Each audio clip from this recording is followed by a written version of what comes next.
नाजिया इलाही खान अगर रुद्राक्ष पहनती है और किसी संत ने उनको बहुत प्यार से और पूरी श्रद्धा से दिया है तो इसमें मुसलमानों के पेट में दर्द क्यों होता है? नाजिया इलाही खान मंदिर भी जाती है? हाँ, मैं जाती हूँ, बिल्कुल जाती हूँ।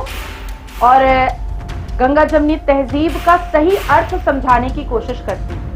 ये जो एक बन गया है ना भाईचारा, ये जो फेक और फैब्रिकेट चीज है जिसमें भाई सिर्फ मुसलमान है और चारा हिंदू है। हमारे भारत में और पाकिस्तान में 90% ऐसे मुल्ला मुफ्ती हैं जिन्होंने अरबी में अल कुरान पढ़ा है पर उसका अर्थ समझा ही नहीं। कई मौलानाओं से पूछा कि आयत नंबर, अरबा निस्फ सलासा वो बता दीजिए, वर्सेस नंबर और पारा नंबर बता दीजिए। कहाँ पर 72 वर्जिन हूर के बारे में अल कुरान में लिखा हुआ है? नहीं बता पाए क्योंकि नहीं लिखा है 72 वर्जिन हूर का जिक्र। नमस्कार, फिर एक बार एक खास मेहमान के साथ मैं आपका कुमार नाजिया इलाही खान। अगर मैं गलत नहीं हूं तो आपको इसी नाम से पहचाना जाता है। जी नमस्कार, वंदे मातरम, भारत माता की जय, जय जगन्नाथ। नमस्कार मैम। माथे में तिलक, हाथ में रुद्राक्ष और दूसरे हाथ में शायद अरबी आयतें लिखी हुई हैं और नाम नाजिया इलाही खान। कहना, समझना, समझाना थोड़ा सा मुश्किल है। कैसे मैम, प्लीज बताएं। बिंदी पश्चिम बंगाल के ट्रेडिशन में आता है और क्योंकि मैं वोटर पश्चिम बंगाल की हूँ तो इस ट्रेडिशन को मैं बिल्कुल हर जगह, इवन मैं जब फॉरेन कंट्रीज अगर विजिट करती हूँ तो मैं बिंदी जरूर लगाती हूँ। ये अरबी लिखा हुआ है उम्मी हदियतुम मिनल्लाह और मेरी माँ का नाम यास्मीन लिखा हुआ है। जैसे फरिश्ते होते हैं, जैसे एंजल्स होते हैं हर एक व्यक्ति के सुरक्षा के लिए, तो मेरी माँ मेरे लिए वो दर्जा रखती है। तो ये अरबी में लिखा हुआ है कि मेरी माँ मेरे लिए फरिश्ता है। शायद इस्लाम में टैटू बनवाना जायज नहीं है? नहीं, पूरे अल कुरान में कहीं पर लिखा हुआ नहीं है, इसका जिक्र ही नहीं है कि ये हराम है या हलाल है, इसका जिक्र कहीं पर भी नहीं है। और आपने रुद्राक्ष कहा तो मेरा जवाब आता है कि जब हिंदू अजमेर शरीफ जाकर के चादर चढ़ाते हैं और 15 लाख 18 लाख के चांदी का गेट देते हैं तो किसी मुसलमानों को आपत्ति तो नहीं होती है, कोई प्रॉब्लम तो नहीं होता है। तो नाजिया इलाही खान अगर रुद्राक्ष पहनती है और किसी संत ने उनको बहुत प्यार से और पूरी श्रद्धा से दिया है तो इसमें मुसलमानों के पेट में दर्द क्यों होता है? नाजिया इलाही खान मंदिर भी जाती है? हाँ, मैं जाती हूँ, बिल्कुल जाती हूँ। और गंगा जमनी तहजीब का सही अर्थ समझाने की कोशिश करती हूँ। ये जो एक बन गया है ना भाईचारा, ये जो फेक और फैब्रिकेट चीज है जिसमें भाई सिर्फ मुसलमान है और चारा हिंदू है, तो इसलिए मैं बताना चाहती हूं कि एक्चुअल में गंगा जमनी तहजीब किया है और फैक्ट में भाईचारा किसको कहा जाता है। और हमारा अल कुरान भी कहता है लकुम दीनकुम वलिय दीन, आप अपने धर्म की इज्जत करो और दूसरों को उसके धर्म की इज्जत करने दो। सूरह अल काफिरून भी कहता है और उसकी आयतें भी कहती हैं, उसके वर्सेस भी कहते हैं कि आप किसी को भी फोर्सिबली कन्वर्ट नहीं करा सकते हैं, ये मेरा अल कुरान कहता है। तो मैं मंदिर जाती हूं, मैं पूजा करती हूं, ठीक उसी तरीके से जैसे हिंदू मजार जाते हैं, चादर चढ़ाते हैं, शीरनी खाते हैं, तावीज पहनते हैं, मौलवी मुल्लाओं के मुंह की बदबू से अपना पानी फुकवाते हैं, उसी तरीके से मैं मंदिर जाकर के पूजा करती हूँ, नारियल चढ़ाती हूँ, वहां का प्रसाद खाती हूँ। तो जब हिंदू मजार जाते हैं मुसलमानों को तकलीफ नहीं होती है, तो मुसलमान अगर मंदिर जा रहा है तो भी मुसलमानों को तकलीफ नहीं होनी चाहिए। क्या कहे, नाजिया इलाही खान सनातनी हो गई हैं? मैं बहुत प्राउड इंडियन मुस्लिम हूं, बहुत प्राउड। और साथ इन चीजों के साथ साथ मैं अपने इस्लामिक रिचुअल्स को कभी नहीं छोड़ती। पहला कि मैं परफ्यूम यूज नहीं करती, इत्र यूज करती हूं। दूसरा, मेरे हाथ में कभी भी नेल पेंट और नेल्स नहीं देखा जाएगा। तीसरा, आईलाइनर या ऐसी जो भी चीजें हैं वो मैं इस्तेमाल नहीं करती हूँ। मेरी आंखों में हमेशा सूरमा होता है और सिर्फ वही होता है। तो 5 वक्त नमाज पढ़ती हूँ। उसके बाद रमजान के पूरे रोजे के साथ साथ नफिल जो रोजा होता है मैं वो भी करती हूँ। मेरे ऑफिस में पश्चिम बंगाल के चेंबर में जाइएगा तो बजाफ्ते मेरी ऑफिस में जानमाज रखा होता है, क्योंकि मेरी नमाज खजा ना हो तो मैं अपने चेंबर में अपनी नमाज को भी अदा करती हूँ। तो मैं वो अपने सोम सलावात जो मेरे हैं जो मेरे इस्लाम के प्रति जो मेरा मेरा फर्ज है मैं उसको जरूर पूरा करूंगी और कोई मुझे ना रोका है और ना रोक सकता है। तो मतलब बाकायदा इस्लाम भी मान रही हैं, सनातन को भी मान रही हैं, मतलब गंगा जमनी तहजीब को पूरी तरीके से फॉलो कर रही हैं और एक मैसेज दे रही हैं। बिल्कुल। मैंने एपीजे अब्दुल कलाम जी को बहुत सुना है। बहुत कम उम्र थी मेरी जब सीजीओ कॉम्प्लेक्स में उनकी स्पीच को सामने से सुनने का मौका मिला था, और जिस हिसाब से वो श्रीमद् भगवत गीता के अध्याय बता रहे थे अपनी स्पीच में, मुझे कहीं ना कहीं एहसास हुआ कि ये है इंसान। तो हम मजहब अपने घर के अंदर रखें और जब बाहर निकले तो संवैधानिक इंसान बन के निकले, क्योंकि ये भारत देश है, यहां पर संविधान मानने वाले व्यक्ति को ही तरजीह दी जाएगी, इसके अलावा किसी को तरजीह देना नाकाबिले बर्दाश्त होगा। एक चीज, इस्लाम, आप अच्छी इस्लामिक हैं और आजकल इस्लाम में एक अजीब अजीब तरीके के जिहाद चल रहे हैं। बहुत सारे जिहाद हैं, गिनाना मुश्किल है, कुछ गिनाता हूँ। एक लव जिहाद बहुत फेमस था, बिल्कुल करंट का प्रसाद जिहाद शुरू हो गया है। क्या है ये? अगर आप हमें क्लियर बता पाएं तो उम्मीद करता हूं क्लियर बताएंगे। मैं गिना देती हूं। हमारे देश में हम 78वें साल की आज़ादी में एंटर कर चुके हैं और मुझे बहुत खुशी होती है कि अब सनातनियों की थोड़ी सी आंखें खुली हैं। खुशी होती है क्योंकि अब तक तो सो रहे थे, अब तक तो लग रहा था और कहीं ना कहीं भय भी था, क्योंकि कांग्रेस की सरकार उनको कुचल कर रखी हुई थी, उनकी बातों को, उनके गले को चाप करके रखी हुई थी, दबा कर रखी हुई थी। इस देश में लव जिहाद, थूक जिहाद, मूत जिहाद, लैंड जिहाद, गला रेतो जिहाद, बलात्कार करो जिहाद, मॉलेस्टेशन करो जिहाद, गाली दो जिहाद, हिंदुओं के धर्म को आघात करो जिहाद, ऐसे जिहाद चलते हैं। क्या है जिहाद वास्तविकता में? आपके इस्लाम में जिहाद क्या है, इस बारे में जरूर जानना चाहूंगा जितने आपने बताए हैं। 2 तरीके के जिहाद है जी। जो हमारे मजहबी किताब में है जी। एक कि आपके अंदर अगर कोई बुराई है तो उस बुराई के खिलाफ आप जिहाद करें। माने कि मुझे सिगरेट पीने की बुराई है, मुझे नहीं पीना चाहिए, इससे मुझे मेरे फिजिकली प्रॉब्लम होगा, कुछ डिजीज होगा, इस पर मैं जिहाद करूंगी कि नहीं। किसी को देर से उठने की बीमारी होती है तो वो जिहाद करते हैं कि नहीं मुझे अर्ली मॉर्निंग उठना है। तो ये एक तरीके का जिहाद होता है। और एक होता है बुत परस्तों को मारने का जिहाद, काफिरों का गला रेतने का जिहाद, काफिरों के घर की बेटियों को बेआबरू बेइज्जत नंगा करके उनको लूटने का जिहाद। ए काफिरों, इन मुसलमान इनको लूटो, इनके घर की बहू बेटियों को लूटो और इनको समझाओ कि मानना है तो सिर्फ इस्लाम को मानना है। एक ये जिहाद है। तो अपने आप को दुरुस्त करने का जिहाद जो है वो मुसलमानों ने ताक पे रख दिया है और दूसरे धर्मों को आघात पहुंचाने का जो जिहाद है उसकी तावीज बना करके मुसलमानों ने पहन ली है। मतलब कि जो वास्तव में करना था जिहाद के नाम पे वो भूल गए। हाँ। नया आपने मन से लिख लिया जो अच्छा लग रहा था। मुझे याद है क्योंकि मैं उर्दू स्कूल में पढ़ी हूँ क्लास 10 तक, तो हमारे यहाँ एक नात पढ़ाई जाती थी। बहुत सारी नात मुझे याद है, मुझे गाना वाना पूछिएगा तो मैं नहीं बता पाऊंगी, लेकिन नात वगैरह पूछिएगा तो मैं बता दूंगी।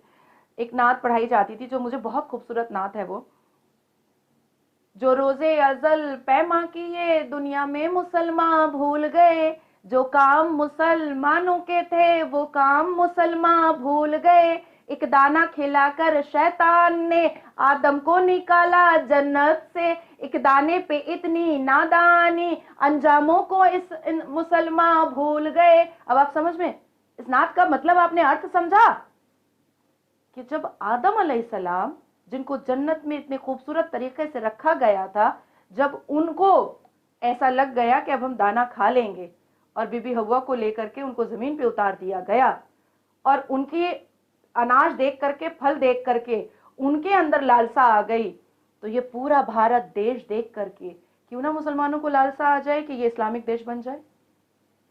क्या होगा इस्लामिक देश बनाने के बाद? आपको लगता है इस्लाम में इतनी ताकत है कि वो या जैसे जिस हिसाब से वो चल रहे हैं, इस हिसाब से आपको लगता है कि वो पूरी तरीके से एक किसी कंट्री को चला सकते हैं? पाकिस्तान का हाल तो आपने देख लिया, वहां के लोग शायद खाने के लिए परेशान हो रहे हैं। आजाद दोनों बराबर मुल्क हुए थे, एक ही समय हुए थे, लेकिन आज पाकिस्तान के हालात क्या है, वहां की जनता ही रो रही है। ऐसा लगता है कि अगर टोटल इस्लामिक कंट्री बन जाएगी तो इस्लामिक लोगों का, जो आज इस्लाम को ही नहीं समझ रहे हैं, कुछ चला पाएंगे? अब इसमें दो बातें हैं। पहली जो बात आती है कि हमने पाकिस्तान को डूबते मरते और पाकिस्तान को कब्रिस्तान में कन्वर्ट होते हुए हम देख रहे हैं। बिल्कुल और मुझे ऐसा लगता है कि आने वाले 10 साल में दुनिया के मैप से वो गायब हो जाएगा। उस पर एक कर्टन बिछा दिया जाएगा कि भाई ये कोई देश कभी हुआ करता था, अब नहीं है। ये बात मुसलमानों को भी पता है कि उनके अंदर ये क्रेडिबिलिटी और ये कैपेसिटी नहीं है कि वो अपने इस्लामिक देश बना करके वो उसको चला सके। ये बात पता है। और नेहरू जी की लालच ने और जिन्ना को अपने बगल में ना रखने की जिद ने हमारे अखंड भारत को तोड़ करके एक इस्लामिक देश मुसलमानों के लिए पाकिस्तान बनाया गया। और अखंड भारत में रहने वाले मुसलमानों ने टूट करके वोट किया, हाँ पाकिस्तान बनना चाहिए, हाँ पाकिस्तान बनना चाहिए। यहां तक के बाद में जब सियालकोट पंजाब जाने वाला था पाकिस्तान में या रहने वाला था भारत में, तब भी इस भारत के मुसलमानों ने सियालकोट को पाकिस्तान में मिलाने के लिए वोट किया और सियालकोट पंजाब पाकिस्तान में जाकर के मिल गया। और जानबूझ करके टुकड़े टुकड़े गैंग की तरह 7 करोड़ या 5 करोड़ मुसलमान यहां पर रह गए इसको इस्लामिक देश बनाने के लिए। अब आपका दूसरा सवाल, दूसरा जवाब, अल तकैया, दाई, उसके बाद फिर दावत इस्लाम, उसके बाद फिर जिहाद, इसको कैसे भूल जाएंगे वो? पहले कन्विंस करना, फिर इस्लाम की दावत देना, फिर लालच देना, और नहीं माना तो गला रेतना। तो ये तो है ना, तो ये तो है, इससे इनकार क्यों, मुंह छुपाना क्यों? कल एक नेशनल न्यूज चैनल पर मुफ्ती मौलाना इलियास साहब का इंटरव्यू हो रहा था। उसमें से एक तो MIM का 9वीं क्लास फेल बैठा हुआ था। अब आप मुझे बताएं कि हमारे भारत में और पाकिस्तान में 90% ऐसे मुल्ला मुफ्ती हैं जिन्होंने अरबी में अल कुरान पढ़ा है पर उसका अर्थ समझा ही नहीं है। और अगर आपको मेरी इस बात पर थोड़ा सा भी डाउट है, आप मेरे साथ चांदनी चौक चलिए और रैंडम, बिल्कुल रैंडम हम मुसलमानों से बोलेंगे कि आप अशहदु अल्ला इलाहा इल्लल्लाह व अशहदु अन्ना मुहम्मदन अब्दुहु व रसूलुहु का मायने बताइए। हम रैंडम जाओ मस्जिद के पास मुसलमान लड़कियां जो रील्स बनाती हैं जाओ मस्जिद में जाकर के, हम उनसे बोलेंगे आमन तो बिल्लाह है, आप उसका अर्थ बताइए। हम रैंडम मौलवी साहब से बोलेंगे कुल औज़ु बिरब्बिल नास मलिकिन नास इलाहिन नास मिन शर्रिल वसवासिल खन्नास लज़ी युवस्विसु फी सुदूरिन नास, आप इसका अर्थ बता दीजिए। कुल वल्लाहु अहद अल्लाहु समद लम यलिद व लम यूलद व लम यकुल लहु कुफुवन अहद, आप इसका अर्थ बता दीजिए। बोलेगा नहीं पता। तो क्या खाली कुरान ऐसे ही पढ़ रहे हैं, जो लिखी है पढ़ ली, अर्थ कुछ नहीं पता? 90% को नहीं पता।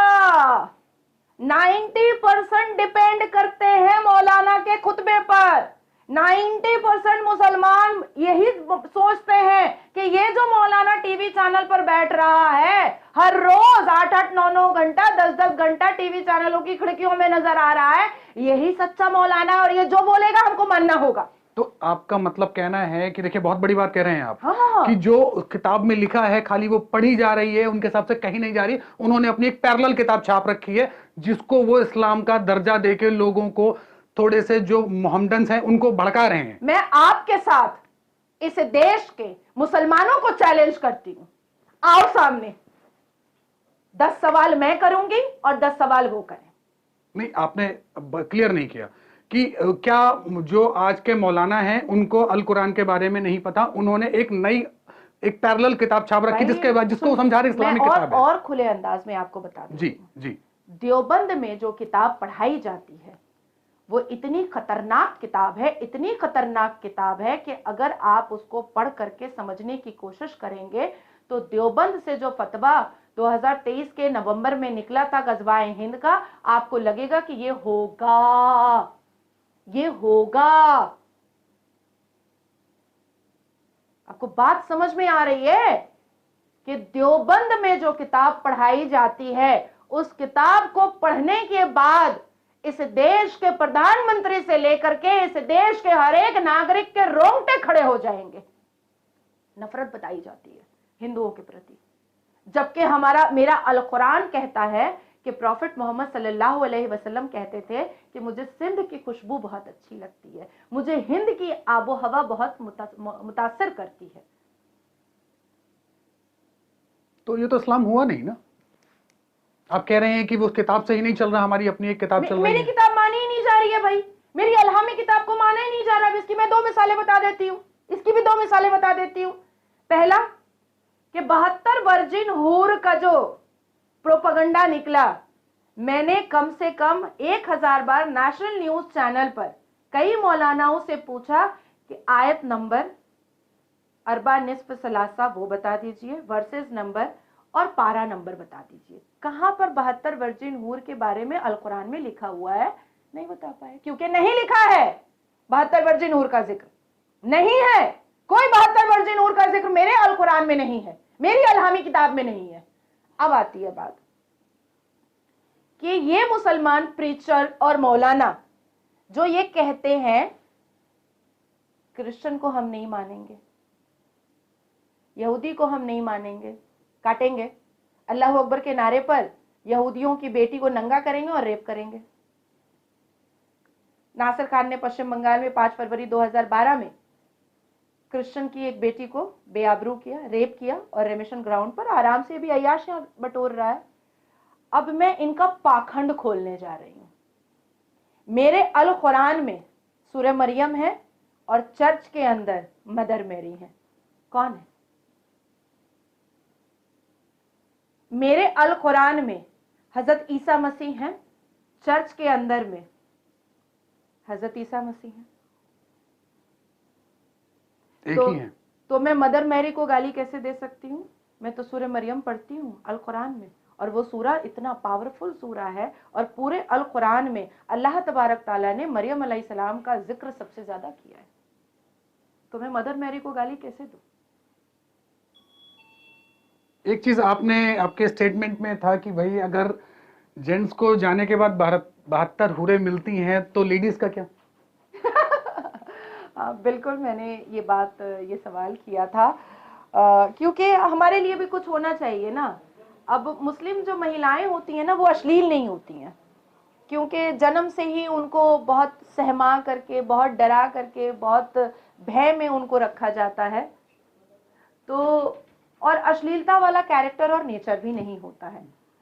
तो मैंने सिर्फ इतना ही पूछा कि महिलाओं के लिए कुछ तो हो, एक ब्यूटी पार्लर हो जाए, एक लाइब्रेरी हो नहीं, जाए। आपने ऐसा नहीं पूछा था। आपने कहा था अगर जेंट्स को 72 हूरें मिलती हैं तो महिलाओं को भी फिर कोई 72 जेंट्स चाहिए होंगे। अच्छा, आप वो वाले कंटेंट के बारे में बात कर रहे हैं? जी, वो कंटेंट मैंने कहा था कि अगर आप, तो वो जो जनाब सामने बैठे थे वो तो बहुत बहुत भड़क गए थे। नहीं, मैं बता रही हूँ, मैंने कहा था कि अगर आपको 72 वर्जिन हूरें मिलती है तो मुझे भी टॉम क्रूज और ब्रैड पिट मिलना चाहिए। तो उन्होंने कहा था कि आपको वो 72 हूरों की सरदारनी बना देंगे, ऐसा करके बोला गया था। मेरा कहना है कि भाई एक तो जमीन पर हमको एड़ियों पे कुचला ही जा रहा है, उधर भी ऐसे ही। अब उसके बाद सरदारनी बनने का मतलब क्या होता है कि मेरे शौहर को मैं एक एक करके मैं लड़की पार्सल करूंगी, तो मैं तो दलालनी बन गई ना। वो सरदारनी तो कम, दलालनी में ज्यादा बन गई। जो अभी प्रोस्टिट्यूट एरिया में पिंप काम करता है, मुझे जन्नत में जा करके पिंप का काम करना पड़ेगा। तो अल्लाह माफ करे, मैं जहन्नम जाने को तैयार हूं, लेकिन मैं जन्नत जाने को तैयार नहीं हूं, क्योंकि पिंप नहीं बनना है ना मुझे। मैं सर उठा करके इतने मान सम्मान के साथ पूरी जिंदगी जी रही हूं। मैं एयरपोर्ट पे जाती हूँ, 10 लोग मुझसे मिलने आते हैं, मैं कहीं भी रहती हूँ, मुझसे 10 लोग नमस्ते करते हैं, सलाम करते हैं, और जन्नत जाने के बाद मुझे दलालनी बनना पड़े, पिंप बनना पड़े, तो ये तो मेरे लिए दुर्भाग्य हो जाएगा। मौलाना साहब का सही जवाब था नहीं, लेकिन आपके जवाब के बाद वो चुप हो गए थे। अरे भाई, चुप भी हुए थे, और उसके बाद तो उन्होंने इतनी गंद मचाई मेरे बारे में कि मुझे उनके ऊपर FIR करना पड़ा। मैम एक पुराना सवाल जो अभी हमने आपसे शुरू किया था, जहाँ पे कि ये जितने भी जिहाद चल रहे हैं, आपने कई सारे जिहाद गिनाए, मैंने तो 2 ही बताए हैं, मैं बोल नहीं पाया। तो जैसे कि है एक लव जिहाद है, अब ये प्रसाद वाला जिहाद मंदिर में शुरू हो गया है, तो क्या मिलता है उनको ऐसा करने के बाद? आपको क्या लगता है कि वो अगर वैसा करेंगे, क्या सुकून? मेंटल सेटिस्फैक्शन मिलता है। तो ये तो मेंटल सेटिस्फेक्शन नहीं हो गया, ये तो एक मानसिकता खराब हो गई। मतलब ऐसा लगता है कि विक्षिप्त मानसिकता है, मतलब दिमागी रूप से विकृत है। ऐसा नहीं कहते भाई, हम आप पूजा क्रोनोलॉजी आपको समझनी पड़ेगी, इसकी क्रोनोलॉजी समझनी पड़ेगी। हम जैसे, चाहे आप तारिक फ़तेह अंकल को लीजिए, चाहे आप एपीजे अब्दुल कलाम जी को लीजिए, चाहे आप उस्ताद बिस्मिल्लाह खान जी को लीजिए, चाहे आप सबूही खान जी को लीजिए, चाहे आप नाजिया इलाही खान को ले लीजिए, हम लोग चाहते हैं, या मुफ्ती इलियास साहब को ले लीजिए, या जो उत्तराखंड के जो मदरसा एसोसिएशन के जो चेयरमैन हैं उनको ले लीजिए, हम लोग चाहते हैं कि मुसलमान शिक्षित हो। पूरा सुनिएगा अच्छे से, हम चाहते हैं कि मुसलमान शिक्षित हो जाए। अब जब मुसलमान शिक्षित हो जाएगा तो अपना मूत को बोतल में रख करके किसी को पिलाएगा ही नहीं, ये गंद वो मचाएगा ही नहीं। एक कि वो मूतेगा ही नहीं बोतल में, वो जा करके हर हाल में बाथरूम में ही, पॉट में ही वो सुसु करेगा। उसके बाद फिर गला रेतना, रेप करना, ये सब शिक्षित आदमी नहीं कर सकता है, ठीक है। पर असदुद्दीन अवैसी से लेकर के, तौकीर से लेकर के, मदनी से लेकर के, रशीदी से लेकर के, ये लोग अजहरी से लेकर के, ये लोग चाहते हैं कि मदरसे की तालीमात में ही मुसलमान लड़कों को, युवाओं को हम गिरफ्त में रखें, क्योंकि जैसे ही ये एकेडमिक क्वालिफिकेशन ले लेंगे ये आतंकी काम नहीं कर पाएंगे। एकेडमिक क्वालिफिकेशन इनको आतंकी काम करने से रोकेगा। अब इसकी भी वजह मैं आपको बता देती हूं, इसका भी मैं तोड़ बता देती हूं। लानत है उस मुसलमान माँ बाप पर जो दीनी तालीमात के लिए अपने बच्चों को मदरसा भेजता है। लानत है उस मुसलमान माँ बाप पर, चुल्लू भर पानी में डूब करके मर जाना चाहिए उस मुसलमान माँ बाप को जो अल कुरान की तालीम और अल्लाह एक है, पाक और बेऐब है, ये बताने के लिए मदरसा भेजना पड़ रहा है। क्यों भेजेंगे हम मदरसा? मतलब हम मुकम्मल मुसलमान नहीं है क्या? हम नहीं पढ़ाएंगे अपने बच्चे को अल कुरान खुद से? मेरा अल कुरान कहता है कि निकाह के लिए भी आपको किसी इमाम की जरूरत नहीं है।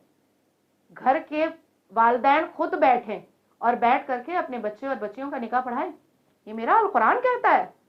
क्यों हम इमाम को देंगे? ये लिखा है आपका? हाँ बिल्कुल।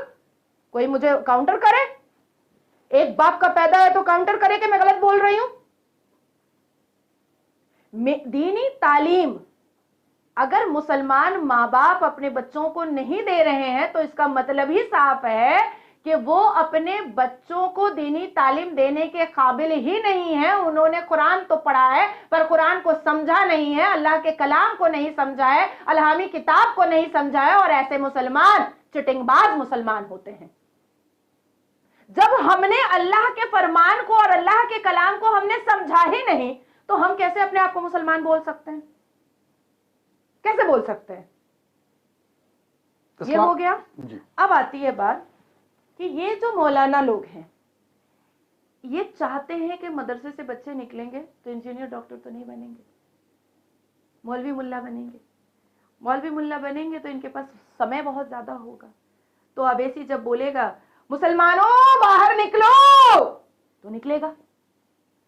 तौकीर जब बोलेगा मेरी शांति को मेरी कमजोरी मत समझना, हम आंदोलन करेंगे, हम रोड पर निकलेंगे, तो इंजीनियर आएगा, डॉक्टर आएगा, वकील आएगा अपना कामकाज छोड़ करके। पर जो मदरसे में पढ़ता है वो आएगा, वो आ जाएगा। मौलवी मुल्ला मस्जिद वाला आ जाएगा आराम से, क्योंकि उसके पास तो कोई रिस्पॉन्सिबिलिटी नहीं है, उसको तो ड्यूटी और टारगेट का कोई मतलब ही नहीं है। हम जब काम करते हैं हमारे ऊपर इतनी जिम्मेदारी होती है कि हमको कोई बोलेगा कि शादी में हो तो हम शादी नहीं अटेंड कर पाते, ठीक है। अब एक पढ़े लिखे शिक्षित मुसलमान को बोला जाएगा जाओ उस हिंदू घर से लड़की निकालो और रेप कर दो, क्या वो शिक्षित इंजीनियर, डॉक्टर, वकील, ओवरसियर, जज, बैरिस्टर जो मुसलमान होगा वो कर सकेगा? नहीं करेगा, ये बात पक्की है। लेकिन जैसे अब वो रेप कर दिया तो क्या जैसे हिंदुओं में होता है, सनातनी में होता है कि भाई ये पाप है, तो क्या इस्लाम में कहीं नहीं है कि ये गलत कर रहे हो, किसी को तकलीफ दे रहे हो, गलत काम कर रहे हो, क्या ये पाप है? ऐसा कोई वर्ड नहीं है उसमें। बिल्कुल है, बिल्कुल है। पर कांग्रेस जो है वो मुस्लिम लीग 2.0 है। कांग्रेस ने वक्फ बोर्ड माना, कांग्रेस ने हलाल सर्टिफिकेशन मनवाया, कांग्रेस ने जमायतुल उलमा हिंद माना, कांग्रेस ने जामा मस्जिद कमेटी मानी, कांग्रेस ने देवबंद माना, कांग्रेस ने मदरसा बोर्ड माना, कांग्रेस ने मुल्लाओं का ऑर्गेनाइजेशन माना। लेकिन कांग्रेस ने ये नहीं पूछा कि इस्लामिक पनिशमेंट काहे नहीं मान रहे हो भैया, तब काहे मेंढक की तरह फुदक करके तुम चले जाते हो आईपीसी सीआरपीसी पे? क्योंकि वहां पर बेल के प्रावधान हैं इसलिए। और इस्लामिक पनिशमेंट में झूठ बोलोगे जबान काटेंगे, रेप करोगे औजार काटेंगे, किसी की हत्या करोगे तुम्हारी भी हत्या हो जाएगी, किसी को दिल दुखाओगे तुम्हें पत्थर से मारा जाएगा, किसी के साथ जना करोगे मतलब रेप तो औजार तो काटा जाएगा, साथ साथ मजलिस बैठा करके पत्थरों से उस वक्त तक मारा जाएगा जब तक तुम्हारी सांस ना टूट जाए और तुम सीधा 72 वर्जिन नूर के पास ना पहुंच जाओ। तो यहाँ 78 साल से कोई मुसलमान यहाँ पर प्रॉपर इस्लाम मान ही कहाँ रहा है? नहीं मान रहा। अब इसको और कंप्लीट कर देती हूँ मैं। अगर इस्लाम मानने वाले ठेकेदार वाकई में मुसलमान हैं तो हमारा अल कुरान कहता है कि मजार परस्ती गुनाह है। तो मैंने तो कहा उठाइए हथौड़ा तोड़िए मजार, क्योंकि प्रॉफिट मोहम्मद सल्लल्लाहु अलैहि वसल्लम बेपीस अपॉन हिम को अबू मुर्तहद अल्लाह तबारक ताला के मैसेंजर ने आकर के कहा कि जितने भी पक्के कब्रिस्तान और पक्के मजार हैं उसको तोड़ो, एक अल्लाह के सामने सर झुकाया जाएगा, इसके अलावा अल्लाह एक है, पाक और बेऐब है, उसके अलावा कोई माबूद नहीं है। तो फिर मजार में सर झुकाने वाले आप तो मुसलमान ही नहीं है, आप तो मुसलमान ही नहीं है। यहूदियों को का कत्ल करने वाले और यहूदियों को गाली देने वाले, मैं आपसे पूछना चाहती हूं कि तो फिर अल कुरान में बनी इजराइल का जिक्र क्यों है? जी, मज़ारें बनाई जा रही हैं, बिल्कुल ठीक कहा आपने। और उसी की आड़ में ज़मीनें कब्जाई जा रही हैं, जिसको आपने ज़मीन जिहाद बोला है, बहुत तेज़ी से बढ़ता जा रहा है। और ठीक कहा कि ये भी इस्लाम नहीं है। और लेकिन अब एक और बहुत आ रहा है कि जैसे ये जो आजकल आपकी जो सबसे ज़्यादा ज़मीनें जिनकी हो रही हैं, ये पाखंड है, ये लैंड वक्फ बोर्ड जो है ना, वक्फ बोर्ड, ये पाखंड है। हमारे अल कुरान में वक्फ बोर्ड का कहीं पर जिक्र नहीं है। क्या है वक्फ बोर्ड आपके हिसाब से? क्या कर रहा है Waqf board? Land mafia, land mafia, simple land mafia. अभी तो देखिए अवैसी खुद अपने से अपना पाप जो है वो एक्सेप्ट कर लिया है। उसने कहा उत्तर प्रदेश में 121 प्रॉपर्टी है, जिसमें से मुसलमानों अगर इंक्वायरी होगी तो 111 प्रॉपर्टी का वक्फ बोर्ड के पास पेपर ही नहीं है। नहीं तो वक्फ बोर्ड क्यों बनाया गया आपके हिसाब से? क्या काम है उसका इस्लाम में? धीरे धीरे धीरे धीरे कब्जा करने के लिए जी, धीरे धीरे धीरे धीरे कब्जा करके सारी संपत्ति को अपने अपने इस्लामिक तरीके से चलाने के लिए। अब इसका सबसे सिंपल है, अगर सनातनी समझे तो बहुत अच्छी बात है। हमारा इस्लाम है माशाल्लाह सुभान अल्लाह 1450 साल पुराना, ठीक है। 1500 साल की मंदिर कैसे हो सकती है वक्फ बोर्ड की? सुभान अल्लाह, हमारा इस्लाम 1450 साल पुराना है। 1500 साल पुरानी मंदिर वक्फ बोर्ड के इस्लामिक जगह कैसे हो सकता है? नहीं वो तो कहते हैं, दावा करते हैं, इतना तो पुराने का रिकॉर्ड साफ हो रहा है ना। इस झूठ को कांग्रेस नहीं पकड़ता था, क्योंकि कांग्रेस जो है वो तलवा चाटता था मुसलमानों का, और हिंदुओं को अपनी मुट्ठी में रखने के लिए, हिंदुओं को डरा करके रखने के लिए मुसलमानों का आतंक हावी होने दिया गया।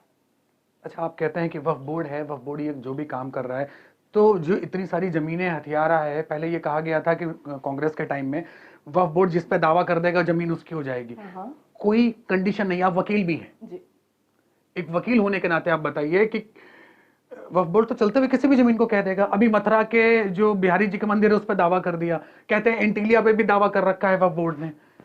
वक्फ बोर्ड को, वहां पर मेरी किताब रखी हुई है वक्फ बोर्ड का, और उसमें एक और रहस्य मैं खोल करके आपको दूंगी प्लीज।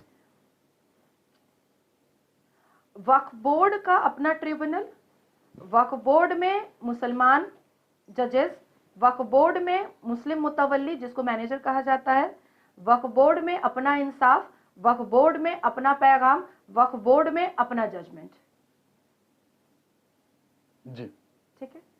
वक्फ बोर्ड में को आज वक्फ बोर्ड के लिए एक ऐसी चीजें, एक ऐसा रहस्य सामने आता है कि वो जहां चाहेगा वहां धाबा बोलेगा। क्या तरीका है, ये समझ बिल्कुल नहीं आया। लोग कंफ्यूज हैं। और ये नहीं, लोग कंफ्यूज नहीं है, इसमें गलती सनातनियों की भी है। देखिए, मैं बहुत खराब बोलती हूँ, जिसको बुरा लगे लगे। मुसलमान आ ही रहा है मॉब लिंचिंग करने के लिए, हिंदू भी आ जाए, मुझे कोई फर्क नहीं पड़ता। इसमें गलती सनातनियों की भी है। जब अकबरुद्दीन अवैसी ने कहा कि हैदराबाद का एयरपोर्ट जो है वो वक्फ की प्रॉपर्टी है, जबान क्यों नहीं खींचा गया? इंक्वायरी क्यों नहीं बिठाया गया? आरटीआई का कतार क्यों नहीं लगाया गया? राइट टू एक्ट इंफॉर्मेशन का एप्लीकेशन का क्यों नहीं लगाया गया? क्यों सनातनी अपने एरिया मोहल्ला में मुसलमानों को देता है जगह? आप जाइए तो चांदनी चौक में रहने के लिए, लीजिए तो एक फ्लैट लेकर के दिखाइए, तो मैं अपना नाम बदल दूंगी। है आपके अंदर ताकत? कोई सनातनी चांदनी चौक जामा मस्जिद के बगल में अपना घर लेकर के दिखाए तो आप क्यों देते हैं अपने अपार्टमेंट में मुसलमानों को जगह? आप अपने एरिया में क्यों देते हैं मुसलमानों को दुकान लेने के लिए जगह? भाईचारे की वजह से। तो चारा तो फिर आप ही बनते हैं, आपकी बेटियां ही फ्रिज में पाई जाती हैं, मजा आता है क्या? दूसरा मैं और कहूंगी कि सनातन घर की माओं को बहुत सशक्त होने की जरूरत है। हमारी माओं ने हमें कैसी अपब्रिंगिंग दी है, कैसी परवरिश दी है कि हम लाख हिंदू लड़कों से मिलते हैं पर हम विवाह तो नहीं करते, शादी तो नहीं करते। हम शायद 10 लाख मुसलमान लड़कियों से आप मिलिएगा तो आपको एक मिलेगी जिसने हिंदू धर्म में शादी किया होगा, पर आपके यहां तो 30 लड़की से मिलो, 22 का बॉयफ्रेंड मुसलमान है। तो गलती तो आप भी कर रहे हैं ना, गलती तो आपकी भी हो रही है ना। मुझे तो लग रहा है कि अब वो हिंदू है ही नहीं जो राम मंदिर के लिए अपनी छाती पर गोली खाने को तैयार थे। मैं तो बहुत मायूस हो जाती हूं कि अब वो हिंदू है ही नहीं जो आकाश और पर्वत को एक कर देते थे कि मंदिर वही बनाएंगे, राम लल्ला को वही लाएंगे। अब तो मुझे दिख ही नहीं रहा है। क्या लिबरल लिबरल लिबरल कर करके आप सनातन धर्म के मानने वालों ने अपने आप को लिब्रांडो बना लिया है। कर क्या रहे हैं आप? आपके हाथ से जमीन खिसकती चली जा रही है। अब भी नहीं समझे तो जैसे कश्मीर की खाड़ी और वैली में मस्जिद के लाउड स्पीकर से बताया गया था कि कश्मीरी पंडितों, सुबह फजर की नमाज होने से पहले भाग जाना और बहू बेटियों को छोड़ के जाना, वही होगा हर राज्य में, भारत में। आपने अभी कुछ देर पहले कहा कि अगर मुसलमान पढ़ लिख जाएगा तो सुधर जाएगा, वो इस तरीके से अलग अलग तरीके के जिहाद नहीं करेगा।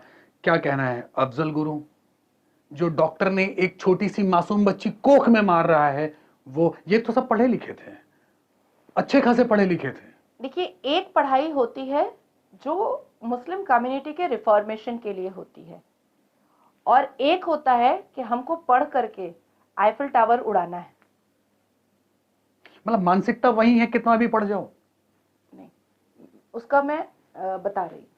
मुझे मेरे माँ बाप ने पढ़ाया है, और कुछ ऐसे लोग हैं जिसको जैश ए मोहम्मद पढ़ा रहा है। तो माँ बाप ने पढ़ाया, सही गलत का अर्थ बताया, अर्थ बताया कि ये गलत है, ये सही है। यहां तुमको औरत होने के नाते, मुसलमान बेटी होने के नाते, मुसलमान बेटियों के पक्ष में आवाज उठानी है।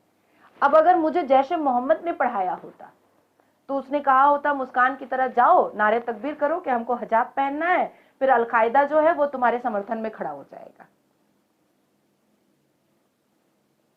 बोलिए कि मैं गलत हूं?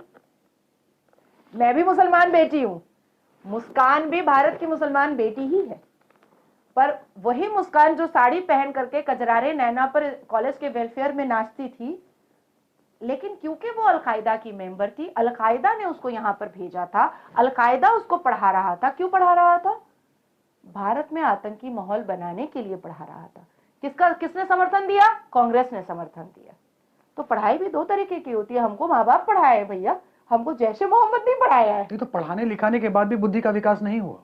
भाई उसको शुरू से यही बताया जा रहा है कि तुमको इंजीनियर बनना है, तुमको साइंस पढ़ना है, क्योंकि तुमको अमेरिका में जाकर के टावर उड़ाना है, तुमको इंजीनियर बनना है, तुमको भारत में जाकर के भारत के लोकतंत्र के मंदिर को उड़ा देना है।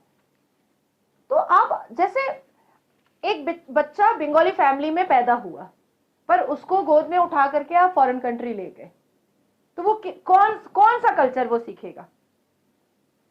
तो फॉरेन कंट्री का कल्चर सीखेगा ना। तो एक बच्चा जो जैश ए मोहम्मद के गोद में पल रहा है, तो वो तो रोज उसको समझा रहा है ना, काफिर है ये काफिर है, ये अल्लाह को ना मानने वाला है, ये इस्लाम को ना मानने वाला है, तुमको पढ़ना है, तुमको बम बनाना है, तुमको साइंटिस्ट बनना है, और इन काफिरों को बताना है, इन काफिरों को की अकल ठिकाने लानी है। और एक घर है मुसलमान का, बेटा पढ़ना है और अपने अपने कौम की बहू बेटियों के लिए आवाज बननी है। हमारी बेटियां जो 3 तलाक से अत्याचारित हो रही हैं, उसको बचाना है बच्चे। तो 2 अपब्रिंगिंग आपको समझ में आ रहा है? 3 तलाक आपने भी बात करी, 3 तलाक में मुसलमानों के ऊपर, उनकी बहू बेटियों के ऊपर ही अत्याचार हो रहा है, ये भी समझ नहीं आता उनको। और सरकार ने उनके लिए एक अच्छा कानून बनाया है ताकि उनके ऊपर ये अत्याचार ना हो सके, उसी के खिलाफ खड़े हो गए वो। आपने मुसलमानों के कौन से खुतबे में कभी सुना है कि मुसलमान बेटियों के लिए या मुसलमान महिलाओं के लिए किसी मौलवी मुफ्ती ने कोई अच्छी बात कही है? तब भी समझ नहीं आ रहा है। नहीं, बेटियों को समझ में आ रहा है, लेकिन फिर भी वो साथ देती हैं जेंट्स का और मौलवी नहीं, वो तो ऑर्गेनाइजेशन वाली साथ देती हैं, जिनको कांग्रेस से पैसा मिलता है, जिनको अलकायदा से पैसा मिलता है, जिनको लश्कर तैयबा से पैसा मिलता है। बाकी अगर वो सामने बिल्कुल प्रखर होकर के नहीं बोलती हैं, तो उनको दिख जाता है कि नाजिया ने बोला तो नाजिया का पश्चिम बंगाल के कोर्ट परिषद में मॉब लिंचिंग करने का पूरा इंतजाम कर दिया गया, तो वो डर जाती है। अब कितने माँ बाप होंगे जो नाजिया की तरह छोड़ देंगे कि कट जाए मर जाए लेकिन रिफॉर्मेशन कुछ करके जाए? कितने माँ बाप के अंदर इतना कलेजे में ताकत होती है? ठीक है, नहीं होती है। तो दूसरी चीज है कि देखिए, इस्लाम खूबसूरत है, मेरा अल कुरान बहुत खूबसूरत है। प्रॉफिट मोहम्मद सल्लल्लाहु अलैहि वसल्लम अपनी बेटियों के लिए अपने सर की पगड़ी बिछा दिया करते थे, इतना मान देते थे। वो महिलाओं से कभी नजरें उठा करके बात नहीं किया करते थे। प्रॉफिट मोहम्मद सल्लल्लाहु अलैहि वसल्लम की जो पहली अहलिया थी, बीवी थी, बीबी खदीजा रजी अल्लाह ताला अन्हा, वो बिजनेस टाइकून थी, बिजनेस किया करती थी, और प्रॉफिट मोहम्मद ने कभी भी उनको नहीं रोका। अच्छा। बीबी सफिया, वो तो जंग के मैदान में तलवार लेकर के निकल जाया करती मतलब आप थी। कहते हैं कि प्रॉफिट मोहम्मद साहब और लेडीजों के लिए इतने खुले मन के थे कि उनको बिजनेस भी करने दे रहे थे। उनकी खुद की बीवी भाई, बीबी खदीजा, ठीक है, लेकिन इन्होंने शरिया बना करके अपनी आवारगी, बदतमीजी, बेहूदगी, लुच्चापनी को इन्होंने बढ़ावा दिया। निकाह मसियार के नाम पे, निकाह मुत्ता के नाम पर, वो 3 तलाक के नाम पे, हलाला के नाम पर सिर्फ अश्लीलता का नंगा नाच किया। जबकि मेरा अल कुरान कहता है कि जिस घर में तलाक होता है उस घर में फरिश्ते की आमद नहीं होती है। ये मेरा अल कुरान कह रहा है। रिस्क की कमी हो जाती है जिस घर में तलाक होता है, ये मेरा अल कुरान कह रहा है। आपके यहाँ भी तलाक को बहुत गंदा और गलत माना गया है। हाँ हाँ, मेरे अल कुरान के हिसाब से ये बात मैं बोल रही हूँ कि जिस घर में तलाक होगा उस घर में फरिश्ते की आमद नहीं होगी, रिस्क की कमी हो जाएगी। ये मेरा कुरान कह रहा है। बहुत घिनौना अपराध हलाला को माना गया है हमारे इस्लाम में। तो फिर आप क्यों कर रहे हो? मतलब आप इस्लाम के जस्टिफिकेशन पर अपनी आवारगी को पूरा कर रहे हो, और आप जैसे क्लेरिक और प्रीचर इस्लाम को में गंद मचा रहे हो। और शर्म आनी चाहिए उन न्यूज चैनल्स वाले को जो उनको बैठाते हैं और उनको एक प्लेटफॉर्म देते हैं उनका चेहरा और उनकी दुकान चलाने के लिए। नाजिया इलाही खान आयतों को बेच करके नाउजुबिल्लाह 501 रुपए नहीं लेती, पर मजारी बाबा आयतों को बेच करके और ऐसे अपने टोपी और दाढ़ी को बेच बेच करके अपना कारोबार चला रहे हैं, इस्लाम को बदनाम कर रहे हैं। इस्लाम को बदनाम कर रहे हैं। तो कुछ कहना चाहते हैं ये जो नए आ रहे हैं जो गलत तरीके से जिहाद करके इस्लाम जैसे पवित्र धर्म को बदनाम करने की कोशिश कर रहे हैं, कुछ सही राह दिखाने के लिए कुछ अपनी तरफ से कुछ कहना चाहते हैं उनको? देखिए, मैं अंत में सिर्फ इतना कहना चाहती हूँ कि यही सच्चर कमीशन की रिपोर्ट कहती है कि वक्फ बोर्ड के पास इस दुनिया में सबसे ज्यादा संपत्ति और पैसा है, और यही सच्चर कमीशन की रिपोर्ट कहती है कि मुसलमान दलित से भी नीचे है शिक्षा में। तो जब संपत्ति और पैसा का प्रावधान आपको नेहरू और जिन्ना ने और ब्रिटिश ने दिया था, तो आप अगर सनातनियों को लूट ही रहे थे, धोखा दे ही रहे थे, तो 20 करोड़ मुसलमानों का भला कर देते, हमको शिक्षित कर देते। आपने तो हमको भी शिक्षित नहीं किया, लूट करके खजाना अपने पास रख लिया। तो अब वक्त आया है कि वो मुसलमान जो वाकई में अल कुरान को मानते हैं, वो मुसलमान जो वाकई में सुन्नत रसूल के फॉलोअर है, वो सामने आए और आ करके ऐसे ऐसे क्लिरिक को आंखों में आंखें डाल करके उंगली उठा करके सवाल पूछे कि तुमने मेरे हक का क्यों मारा। उनका मारा क्योंकि तुमने टैग लगाया कि वो बुत परस्त है, काफिर है, पर हम कलमा है, हमारा क्यों मारा? मतलब कि तुम्हारा नेचर है धोखाधड़ी करना, और ये धोखाधड़ी हम करने नहीं देंगे।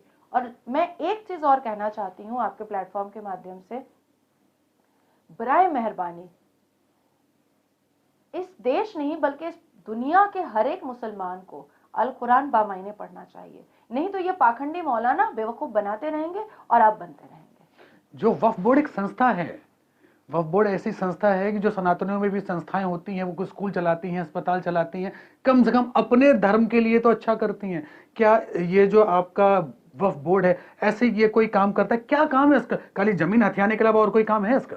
है ना, 30,000 करोड़ की संपत्ति को असदुद्दीन अवैसी ने हड़प करके रखा हुआ है, वक्फ बोर्ड को देता है 8 रुपया रेंट और उससे करोड़ों का कमाई करता है। 2017 में एक वक्फ बोर्ड स्कैम बस्ट हुआ था, जिसमें पता चला था कि वक्फ बोर्ड के जो मुतवल्ली हैं, जिसको मैनेजर कहा जाता है, उन्होंने वक्फ बोर्ड की संपत्ति को बेच करके अपने बेटे को फॉरेन कंट्री भेजा था घूमने के लिए। वक्फ बोर्ड की संपत्ति पे बंगला बना करके अपनी बेटी को जहेज में दिया था। वक्फ बोर्ड की संपत्ति बेच बेच करके अपनी लैविश लाइफ बिता रहे थे मुतवल्ली, और अभी तो फिर स्टिंग ऑपरेशन हुआ है जिसमें कई मुतवल्ली सामने आए हैं।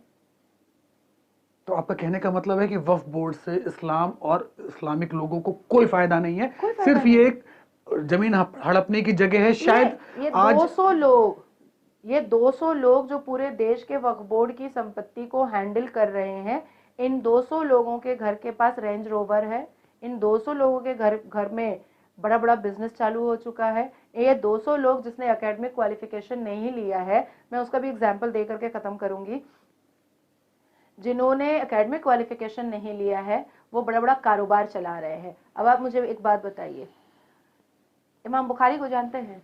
जी जानते हैं ना? बिल्कुल। उनके परिवार को जानते हैं? जी, नामचीन हस्ती हैं, सेलिब्रिटी हैं। उनका एक बेटा है जी, हिंदू से शादी किया है। उनको मुसलमान में कम्युनिटी में एक भी लड़की पसंद नहीं आई। मुसलमान कम्युनिटी इमाम बुखारी शाही इमाम के बेटे की नजर में गटर और नाला दिखी, ऐसे काफिर है, पर मोहब्बत होती है हिंदू लड़की से ही। ठीक है, अब दूसरी बात, क्या उनका बेटा आईएएस है, आईपीएस है? नहीं। एमबीए किया हुआ है? तो कहां से उनके पास 5-5 लैविश रेस्टोरेंट है? कहां से? क्या इमाम बुखारी के घर में कोई साइंटिस्ट बना था? क्या इमाम बुखारी के घर में कोई इंजीनियर और डॉक्टर बना था, जज बना था, बैरिस्टर बना था? क्या इमाम बुखारी के घर में कोई बैंक का मैनेजर बना था? शिक्षा तो है नहीं, 2 लाइन अंग्रेजी नहीं आती, अरबी अगर मैं कितनी बार तो अरबी में 4 लाइन बोली हूं तो उन लोगों ने कहा हिंदी में बात कीजिए। हिंदी में बात कीजिए जी, नेशनल न्यूज डिबेट पर मैंने बोला है क्योंकि मेरा कमांड है अरबी पर जी, तो मैं अरबी में बोली, तो उन्होंने कहा हिंदी में बात कीजिए। तो इमाम बुखारी जो अरबी भाषा भी नहीं जानते हैं, अरबों खरबों की संपत्ति कहां से कमाया है? हम तो खटके कमा रहे हैं, आप भी खटके कमा रहे हैं, जज साहब भी खटके कमा रहे हैं, पुलिस अधिकारी भी खटके कमा रहा है, तो इमाम बुखारी कहां से कमा रहे हैं? लैविश रेस्टोरेंट कैसे खोल रहे हैं? कहां से आ रहा है पैसा? भारत में आग लगाने के लिए, भारत में आतंक फैलाने के लिए, और फितरा और ज़कात की पर्ची काट करके। मतलब इमाम बुखारी विस्तारा के बिजनेस क्लास से ट्रैवल कर रहे हैं भीख मांग करके, और इतनी भीख मिल रही है, इतनी भीख मिल रही है कि हम जैसे लोग इकोनॉमी क्लास में ट्रैवल करते हैं और इमाम बुखारी भीख मांग करके बिजनेस क्लास में ट्रैवल करता है? आँख खुलना होगा तो मेरे इस बातों से लोगों का जरूर खुलेगा। फिर वही बात चलते चलते कि आप प्लीज एक कुछ शब्दों में, कुछ अच्छे तरीके से शब्दों में, हम चाहते हैं कि इस्लाम के जो नए बच्चे आ रहे हैं वो सही तरीका सीखें, आगे बढ़ें, और ये जो लड़ाई झगड़े का और ये जैसे जो आजकल झगड़े के लिए और जैसे जिहाद हो रहा है, इन सबको ना माने, ना करें, प्लीज ऐसा कुछ बोलें। मैं अब सभी माओं को, क्योंकि मैं खुद 14 साल के बेटे की माँ हूँ और मैंने अपने बेटे को दीनी तालीम खुद दी है, मेरी अम्मा ने बैठ करके दी है और माशाल्लाह भी वो इस बार 10 का बोर्ड का एग्जाम देगा।